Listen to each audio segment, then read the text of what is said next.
A graça e a paz, meus amados irmãos. Mesmo não tendo a oportunidade de reunirmos aqui no templo, mas nós precisamos continuar estudando a palavra de Deus. Eu quero nesse momento trazer esse recado para os irmãos, no estudo do capítulo 4 de 1 Tessalonicenses. Mas antes eu gostaria de dizer para os irmãos, você que está reunido agora com a sua família, que antes da meditação, que vocês tenham um momento de adoração a Deus, de louvor. Cante louvores ao nosso Deus. Se você pode tocar um instrumento, se você não tem um instrumento, você pode usar pendrive, você pode usar também um CD. Enfim, você tem um momento então de adorar o Senhor antes dessa meditação. Importante também que você busque nesse momento um lápis, uma caneta, o mesmo caderno, e faça então as anotações dos textos, dos tópicos ou dos pontos importantes desse estudo. E no final, faça uma reflexão com a família, discute o assunto e tira o maior proveito desse estudo. Então, voltamos então ao capítulo 4 de 1 Tessalonicenses, a partir do versículo 13 ao 18, diz assim a palavra do nosso Deus: porque se cremos que Jesus morreu e ressuscitou, também devemos crer que Deus, por meio de Jesus, vai trazer juntamente com Ele os que já faleceram, os que dormiram. Afirmamos pela palavra do Senhor que nós, os que ficarmos vivos para a vinda do Senhor, de modo algum precederemos os que já faleceram. Porque ouvindo a voz do arcanjo, ressoada a trombeta de Deus, o próprio Senhor descerá do céu com grande brado, e os que morreram em Cristo ressuscitarão primeiro. Depois nós, os que estivermos vivos, seremos arrebatados com Ele nas nuvens, ao encontro do Senhor nos ares, e assim estaremos para sempre com o Senhor. Portanto, consolai-vos uns aos outros com essas palavras. Irmãos, após então a leitura que nós acabamos de fazer, eu quero fazer uma breve recapitulação daquilo que já estudamos no domingo passado, quando nesse versículo 13 fala essa questão de Paulo chamando a atenção dos irmãos para que eles não fossem ignorantes com relação aos que já faleceram, os que já dormem. A outra versão fala que já dormem, para que não fiquem também entristecidos como outros que não têm esperança, como se eles não tivessem esperança. Nós sabemos que no mundo sem Deus é um mundo então triste. Então as pessoas, a morte para aqueles que não conhecem a Deus é um fim trágico. Robert Marshall diz que a igreja de Tessalônica enfrentava dois grandes problemas. O primeiro diz respeito aos membros da igreja que tinham morrido antes da segunda vinda de Jesus e estariam, portanto, excluídos do arrebatamento. Esse era o pensamento deles. Não sabiam e não tinham a compreensão exata. Para eles, as pessoas, eles aguardavam tanto a vinda de Jesus naqueles dias que havia então esse sentimento que se as pessoas morressem antes do arrebatamento, então seriam excluídos do arrebatamento. Segundo lugar, segundo problema, diz respeito ao cronograma da segunda vinda. Por trás dele havia um temor de que a parousia, entendemos então a vinda de Jesus, pudesse pegar então os vivos desprevenidos e, portanto, não participaria então da salvação. Mas Paulo ele traz uma explicação para isso, e uma lei para aqueles irmãos, no capítulo 5 de 1 Tessalonicenses, versículo de 1 a 11, Paulo então traz uma explicação para esses irmãos. Na verdade, aqueles irmãos viviam essa expectativa da volta, mas eles não tinham esperança. Mas agora nós vemos que a revelação de Deus que dá esperança está, Paulo explica isso nos versos 13 a 15. 13 nós já lemos, o 15 diz: afirmamos pela palavra do Senhor que nós, os que ficarmos vivos, para a vida do Senhor, de modo algum precederemos que já faleceram.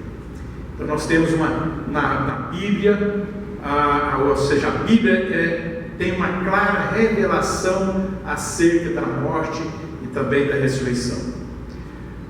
Os textos que nós citamos no domingo passado, eu vou citar novamente, e os demais textos também, irmãos, eu gostaria de não ler, mas que os irmãos, eu vou citar, e os irmãos então procurem, entre a família, procurem então esses textos e faça a leitura à medida que vocês estão acompanhando esse estudo. 1 Coríntios capítulo 15, versículos 51 e 54, também no Evangelho de João capítulo 5, 24 a 29, e o capítulo 11, versículo 21 a 27.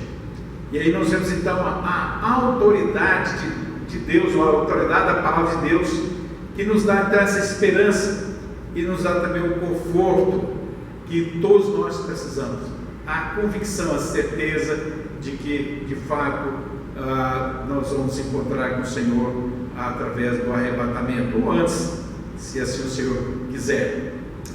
E dentro então desse tópico sobre a vinda do Senhor Jesus, a segunda vinda, Paulo apresenta aqui nesse estudo quatro verdades fundamentais da nossa esperança. E sem dúvida a primeira verdade é a segunda vinda, capítulo 4, versículo 14 e 15.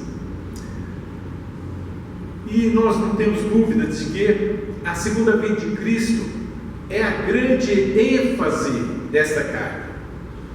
William Barclay, ele ensina que a palavra grega parousia era uma palavra técnica para descrever a vinda de um rei.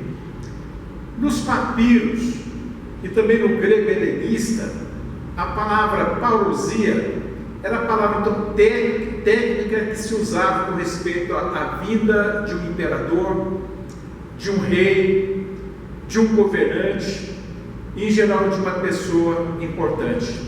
Então a palavra parousia é muito bem usada, muito bem tratada aqui, se tratando então de Jesus, que é o nosso Rei dos Reis, e portanto a palavra parousia, ela tem um sentido muito correto aqui para a segunda vinda de Cristo. Outro teólogo chamado Russell Norman Chaplin, ele lembra que em relação aos crentes, a segunda vinda de Cristo, a parousia, se reveste dos seguintes elementos. Primeiro, e como eu vou só citar para os irmãos o texto, os irmãos, como eu disse antes, os irmãos procurem juntamente com a família rapidamente, acompanhando então esse estudo. Em primeiro lugar, os crentes devem amar a vinda do Senhor. 2 Timóteo 4, 8. É claro que todos nós devemos amar. Se nós amamos o Senhor, desejamos estar com o Senhor, nós precisamos então amar, desejar a sua vinda. Em segundo lugar, devemos esperar por Ele. Filipenses 3:20. Tito, capítulo 2, versículo 13. Em terceiro lugar, devemos aguardar a Cristo. 1 Coríntios, capítulo 1, versículos 7 e 8. E 2 Pedro, capítulo 3, versículo 12. Em quarto lugar, devemos estar preparados.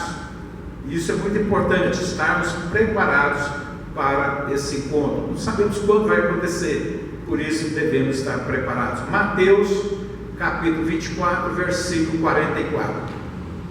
Em que lugar devemos orar por esse dia? Apocalipse, no capítulo 22, versículo 20, no final desse texto, o autor, no caso aqui, o evangelista João, diz: ora vem Senhor Jesus. É a palavra então Maranata, ora vem Senhor Jesus. É a nossa oração, devemos fazer todos os dias, dizendo Maranata, ora vem Senhor Jesus. Finalmente, devemos vigiar a esse respeito. Mateus capítulo 24, versículo 42. Paulo nos dá então 4 informações preciosas a respeito da vida do Senhor Jesus, a parousia. Primeiro, não é a alma que dorme na hora da morte, mas o corpo. Então essa doutrina, a doutrina da aniquilação do ímpio ou do sono da alma, está em desacordo com as Escrituras, com o ensino da palavra de Deus. O homem rico da parábola contada por Jesus, Mateus capítulo 16, versículos 19 e 31, fala então de Lázaro e o rico. Esse rico não aparece o seu nome, mas diz que ele vivia numa situação muito confortável. E o ponto de Lázaro, que era um mendigo, doente, chagástico, desejava comer então as migalhas que caíam da mesa daquele rico, mas ele não dava bola, não se importava com o sofrimento de Lázaro. E o texto diz, o próprio Jesus dizendo, então, ao morrer, ele foi levado direto para o inferno. Então, aí nós vemos então que, ao morrer, ele não foi aniquilado, nem a sua alma ficou dormindo, mas ele foi para o inferno. E hoje é um assunto interessante a respeito do estado desincorporado, ou o estado intermediário entre a morte e a ressurreição. Na verdade, a palavra de Deus não mostra para nós textos com mais claridade a respeito desse assunto, mas alguns teólogos expressaram a respeito do assunto, e nem mesmo entre os teólogos há uma harmonia entre eles a respeito do assunto. No século passado, um autor chamado Owen, ele fala sobre a morte do corpo. Ele diz que quando morre o corpo, morre também a alma. Então, tanto o corpo quanto a alma perecem juntos. E somente na ressurreição, a alma e o corpo então vai ressuscitar para encontrar com Jesus. Não há um embasamento bíblico para essa afirmativa dele. Mas um outro autor chamado Louis Schaeffer, ele fala da questão do corpo intermediário. Ele diz que quando morre alguém, principalmente o justo, ele recebe então um corpo intermediário na morte, para não ficar sem corpo ali na eternidade, ou ali aguardando então a ressurreição. Recebe então um corpo intermediário. Também há controvérsia, alguns autores não creem, não aceitam também essa afirmação de Lewis Schaeffer. Quanto à afirmação de Martinho Lutero, nós sabemos que é um homem de Deus que promoveu a reforma protestante.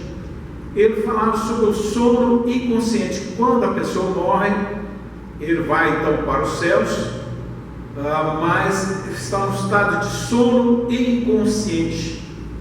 E portanto, a pessoa que morreu no primeiro século depois de Cristo vai acordar então na ressurreição como se tivesse passado apenas uma hora. Então, um sono inconsciente. Também não há base para isso, e o próprio João Calvino, que foi contemporâneo, João Calvino não aceitou esse argumento de Martinho Lutero. Então, para Martinho Lutero, o sono consciente, está dormindo, porque na verdade, como afirma aqui o pastor Hernandes Dias, não é a alma que dorme, mas o corpo que está dormindo. Então, Martinho Lutero diz que a pessoa, quando morre, ele está já no estado de bem-aventurança, ele tem consciência do que está acontecendo com ele. só que ainda não é a plenitude será então na ressurreição. Então, reafirmando então o que diz Hernando Dias, de que essa doutrina da aniquilação do iníquo e também o sono da alma está em desacordo com o ensino das Escrituras. Nós vemos também a questão do ladrão arrependido na cruz. A esse ladrão arrependido na cruz, Jesus disse: em verdade te digo, hoje mesmo estarás comigo no paraíso. Paraíso é o jardim, descreve dois paraísos como jardim, descreve então como estar na presença de Deus, ou na presença do Senhor Jesus, no estado de bem-aventurança. Mas nós sabemos que ainda não é o final, ainda não é a plenitude vai acontecer então na ressurreição. E a Bíblia é clara em afirmar que a morte para o cristão é deixar o corpo para habitar com o Senhor. Nós encontramos em Eclesiastes capítulo 12, versículo 7, quando diz que o corpo volta ao pó que o era, e o espírito volta a Deus que o deu. Então a figura do sono, portanto, é usada em relação ao corpo e não em relação ao espírito. E o autor aqui, nos dias, ele fala da figura do sono.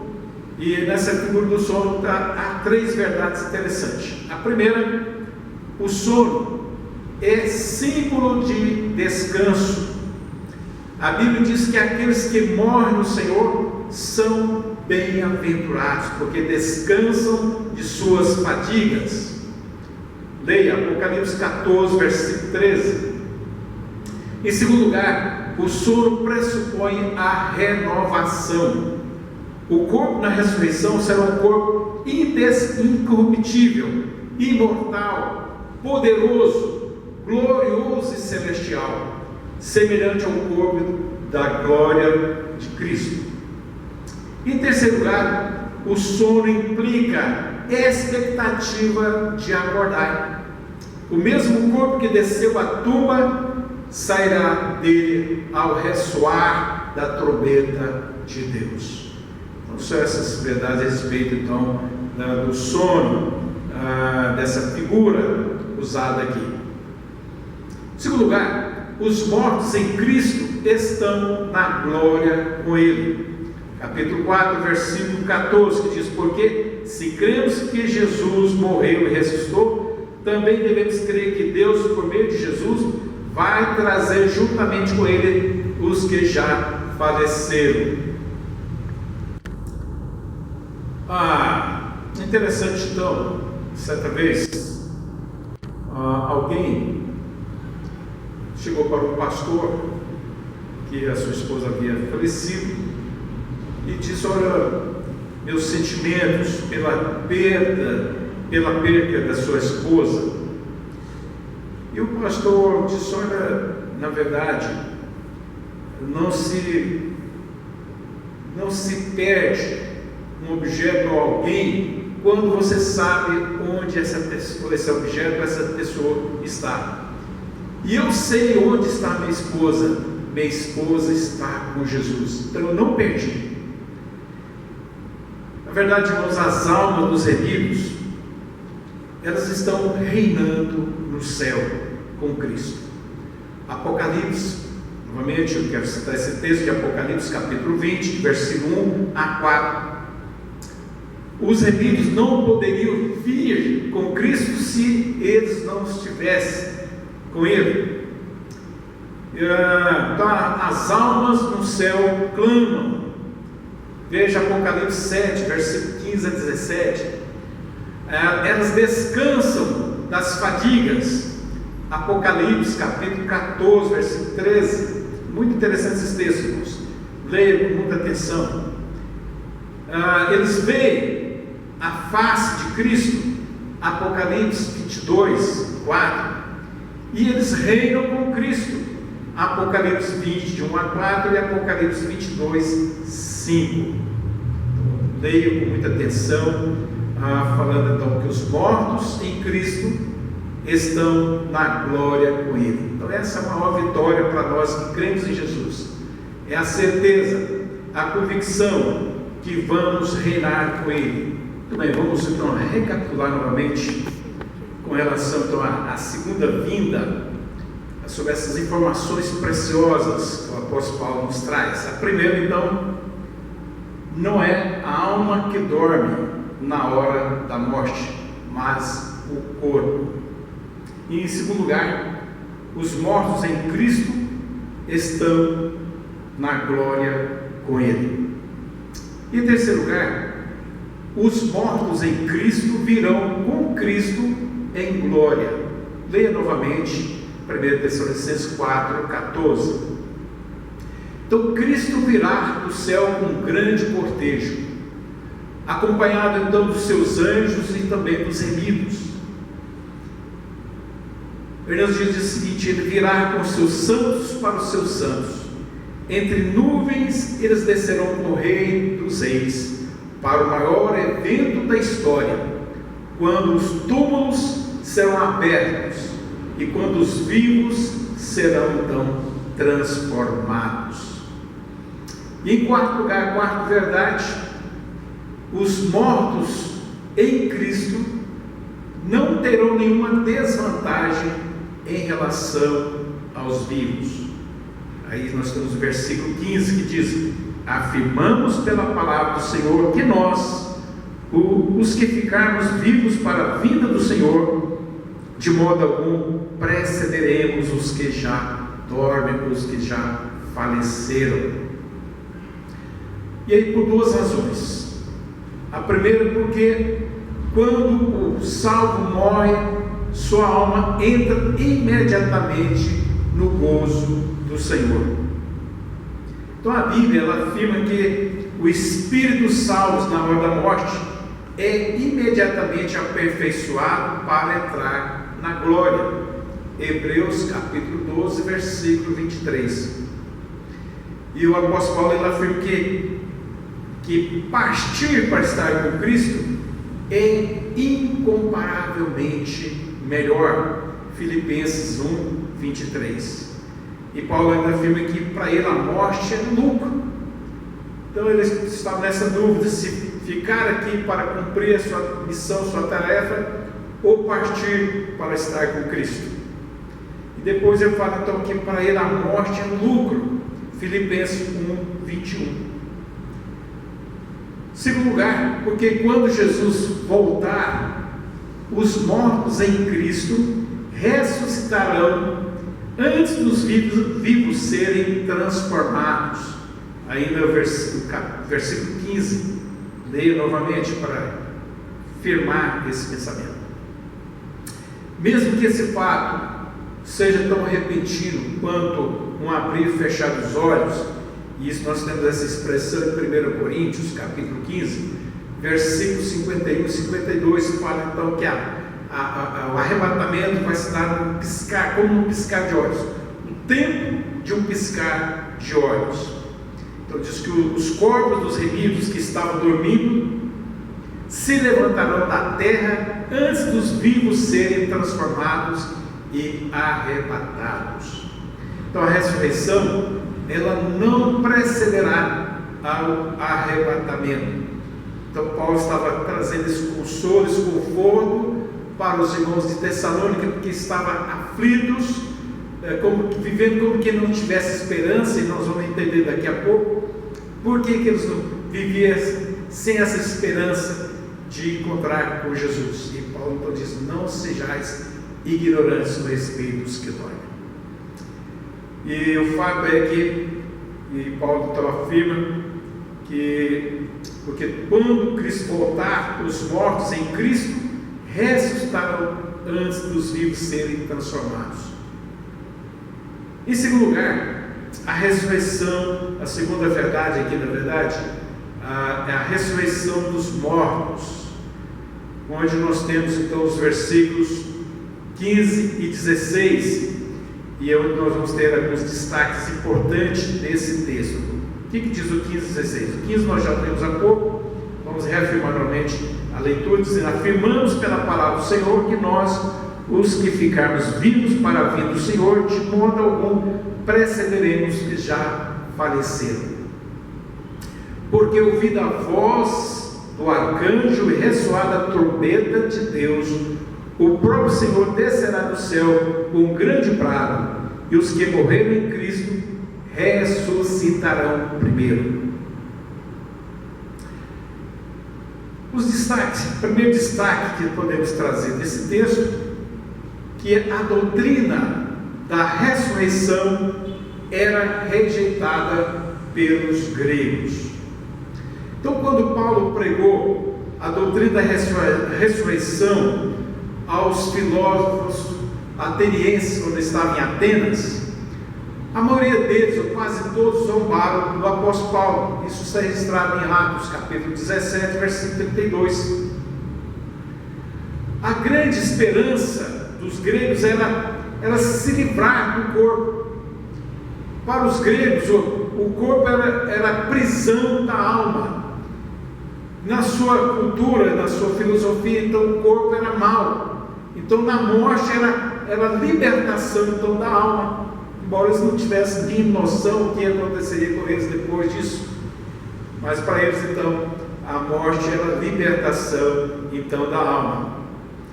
E na verdade, Tessalônica, nós já sabemos disso, estudamos sobre isso, que Tessalônica era uma cidade grega. E portanto os gregos não acreditavam na ressurreição. E o corpo então era considerado pelos gregos como um claustro, ou seja, uma prisão então da alma. Como os nossos irmãos então de Tessalônica, que vivia essa cultura, essa filosofia grega de não acreditar, como os saduceus não acreditavam na ressurreição, então esses irmãos tinham dificuldade para acreditar na ressurreição, e por isso eles viviam esse drama, essa situação, onde precisou que Paulo escrevesse essa carta para trazer um alento, trazer uma paz e trazer uma alegria para esses irmãos, a certeza de que eles haveriam de encontrar com Jesus no arrebatamento. Segundo, a ressurreição, o segundo ponto importante, que é a ressurreição de Cristo é a garantia da nossa ressurreição. Versículo 14. Vamos voltar de novo, versículo 14. Então, alguns crentes de Tessalônica estavam tendo essa confusão de crer na ressurreição de Cristo, sem crer ao mesmo tempo na ressurreição dos salvos. Paulo então mostra para eles que não podemos crer numa coisa sem crer na outra. Então, era dependente essa situação. Então, crer na ressurreição de Cristo, também crer na ressurreição dos salvos. 1 Coríntios 15, versículo 12 a 17, Paulo traz uma elucidação muito interessante a respeito disso, quando Paulo vai mostrar que se Cristo não ressuscitou, então não há sentido para a nossa vida. Se não há ressurreição, nós vivemos como os mais infelizes dos homens, mas Paulo depois de fato, Cristo ressuscitou, e essa é a nossa esperança, a nossa vitória é a ressurreição de Jesus, a certeza de que também nós vamos ressuscitar um dia. Em terceiro lugar, o terceiro ponto importante, terceiro destaque, é que a ressurreição dos mortos se dará na segunda vinda de Cristo. Versículo 16. Porque ouvida a voz do arcanjo e ressoada a trombeta de Deus, o próprio Senhor descerá do céu com grande brado, e os que morreram em Cristo ressuscitarão.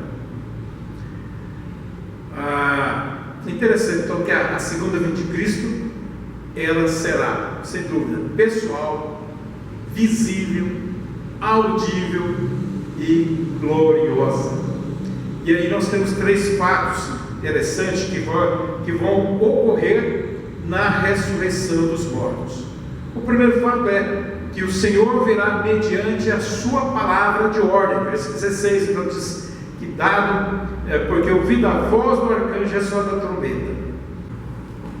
Então essa voz de autoridade, essa voz do Senhor Jesus, Jesus Cristo dará uma palavra de ordem, como ele fez ao lado do túmulo de Lázaro. Evangelho de João, capítulo 11, versículo 43, quando Lázaro já, depois de 4 dias, sepultado, e as suas irmãs em desespero, e Jesus disse para que elas tivessem ânimo, e Jesus então chegando diante do túmulo, ele bradou, ele gritou: Lázaro, sai para fora. E de fato, naquele momento, Lázaro ressuscitou. Então o soberano Senhor do universo, ele erguerá sua voz e todos os mortos ouvirão e sairão dos seus túmulos. O Evangelho de João, capítulo 5, versículos 28 e 29, então diz com toda propriedade, com toda certeza, de que naquele dia vai ser dada essa voz, e todos ouvirão, os mortos ouvirão e sairão dos seus túmulos através então da ressurreição, ao encontro então com o Senhor. Segundo lugar, o que vai ocorrer na ressurreição é que o Senhor virá mediante a voz do arcanjo. Ainda no versículo 16, leia novamente, versículo 16, quando diz que, ouvida a voz do arcanjo, ressoada a trombeta de Deus. Ressoada a trombeta de Deus, e ouvida a voz do arcanjo. Arcanjo era um termo para os anjos de grau mais elevado. Essa palavra arcanjo aparece somente nesse texto e também na carta de Judas. E Judas então faz referência ao arcanjo Miguel. Miguel, ele é o representante, e podemos dizer também que era o líder dos anjos santos, e portanto era o defensor do povo de Deus. Então, para o povo de Deus, essa voz trará plenitude de alegria. Ressoada a trombeta e a voz do arcanjo. O arcanjo, nós sabemos que Miguel era então o representante e era também o líder dos santos, dos anjos santos. E é aqui diz aí essa ideia de ser o defensor do povo de Deus. Então o Senhor virá mediante a voz do arcanjo. Em terceiro, o Senhor virá mediante o ressoar da trombeta de Deus, que também já lemos nesse momento aí, no versículo 16. Ouvida a voz do arcanjo e ressoada a trombeta de Deus. A trombeta era um instrumento musical que era usado então pelos judeus em suas festas, e sempre foi associado também às teofanias. O que é uma teofania? Teofania é o surgimento, o aparecimento então da divindade, de Deus, ou do próprio Jesus pré-encarnado. Então no Velho Testamento sempre apareceu o anjo do Senhor, sempre na letra maiúscula, no início da palavra, sempre referido então a Jesus, o pré-encarnado, ou o aparecimento de Deus. Então é chamado então de teofanias, e sempre referindo também a trombeta, anunciando então o fim dos tempos. A trombeta era ligada, será ligada e também é ligada então à ressurreição dos mortos. Então essa descida do Rei dos Reis, acompanhada então dos anjos e acompanhada também dos inimigos, entre nuvens, ela será visível, audível e majestosa. Então são esses pensamentos, esses esclarecimentos a respeito então da parousia, da vinda do Senhor Jesus, e registrado aqui no versículo 16 do capítulo 4. E finalmente, o versículo 17 vai falar sobre o arrebatamento, verdadeiramente sobre o arrebatamento. E nós sabemos que o arrebatamento se dará então nas nuvens, e há várias correntes de pensamentos teológicos a respeito do arrebatamento. Aqueles que acreditam que a ressurreição vai se dar ao mesmo tempo para os justos e para os ímpios, para os justos e ímpios. Mas se a gente ler com mais detalhe, veremos que essa primeira ressurreição é para os justos. Os ímpios ressuscitarão depois, e por isso que o texto diz que é bem-aventurado aqueles que participarão da primeira ressurreição. Então os salvos serão arrebatados para viverem eternamente com o Senhor. E no outro estudo nós queremos trazer mais detalhes a respeito do arrebatamento, como se dará o milênio. Para muitos o milênio também vai ser exatamente 1000 anos, mas para alguns apenas um período de tempo, apenas para cumprimento dessa profecia. Mas o que importa para nós é que para Deus que haverá um reino de 1000 anos, período que no arrebatamento Satanás também será preso, quando Jesus então descerá com os santos, com os remidos, para reinar esses 1000 anos. Então será 1000 anos de alegria, 1000 anos de paz aqui na terra, porque Satanás estará preso. Então, num outro estudo, nós queremos então aprofundar melhor esse assunto do arrebatamento, os detalhes desse arrebatamento. O que importa para nós são esses pensamentos agora. Os salvos serão arrebatados para viver eternamente com o Senhor. E a eternidade, mais do que uma duração infinita de tempo, é uma qualidade superlativa de vida. Ainda mais a eternidade é uma reunião em que os salvos estarão para sempre com o Senhor. E finalmente, a eternidade, a essência da vida eterna é a comunhão com Deus e com o seu Filho. Está registrado em João, no Evangelho de João, capítulo 17, versículo 3. O mais importante é que haveremos de viver eternamente com o Senhor Jesus. Então, chegamos então ao final do capítulo 4. Eu quero expressar então a Deus a minha gratidão da revelação da palavra para o nosso coração, o nosso conhecimento, a nossa esperança, a certeza de que um dia haveremos de estar com o Senhor na eternidade. Se antes do arrebatamento, se a morte vier primeiro, nós vamos encontrar rapidamente com o Senhor. Se não, se o Senhor voltar logo, enquanto estivermos vivos, teremos então nossos corpos transformados e vamos encontrar com o Senhor, juntamente com os remidos que virão com o Senhor e receberão os seus novos corpos para habitar eternamente com Ele. Então, a Deus toda a glória, e vamos dizer todos juntos: Maranata, ora vem Senhor Jesus. Que o Senhor nos abençoe. Feche os olhos, vamos orar nesse momento.